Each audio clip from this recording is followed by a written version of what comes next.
Une ruée vers l'énergie a commencé. Le message du gouvernement au Moyen-Orient est clair. Veuillez augmenter la production et faire baisser le prix du pétrole, du moins pour le moment. Il y a des réticences politiques au sein du gouvernement sur le bilan de l'Arabie saoudite en matière de droits de l'homme, mais Boris Johnson est catégorique.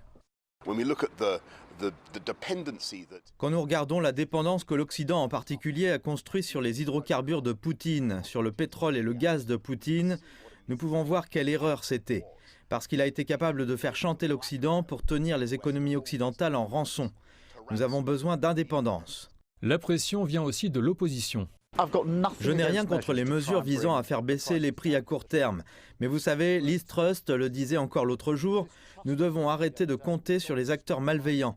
Et c'est pourquoi ils veulent nous sevrer de la Russie. Mais on ne peut pas faire ça et ensuite aller faire un tour du côté de l'Arabie saoudite. Et donc, ce dont nous avons besoin, c'est d'une stratégie énergétique qui assure la sécurité, moins d'importations, qui s'appuie sur les énergies renouvelables, qui augmente l'éolien terrestre et offshore et qui accélère le nucléaire. Le prince héritier saoudien Mohammed Ben Salman est également occupé ici, accueillant le président Al-Sisi d'Égypte. Riyad est bien conscient de l'évolution du paysage énergétique susceptible d'inclure un futur passage aux énergies renouvelables, peut-être loin du pétrole. Il est évident que l'Europe doit trouver une alternative au pétrole russe. L'ambition gazoduc de Moscou, Nord Stream 2, est mort dans l'eau. Les royaumes du désert se préparent à une demande accrue. Mais certains analystes estiment que le moment d'une remise à zéro énergétique, qui n'a que trop tardé, est arrivé. L'efficacité, les énergies renouvelables, les subventions et un véritable changement politique pour s'éloigner des combustibles fossiles. Le temps du changement est venu. Je pense que ce qui est absolument clair maintenant, c'est que le pic de la demande en combustibles fossiles est derrière nous.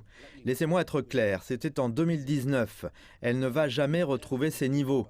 Et la raison pour laquelle on en parle beaucoup dans les médias est assez évidente. Cela touche à l'économie de base.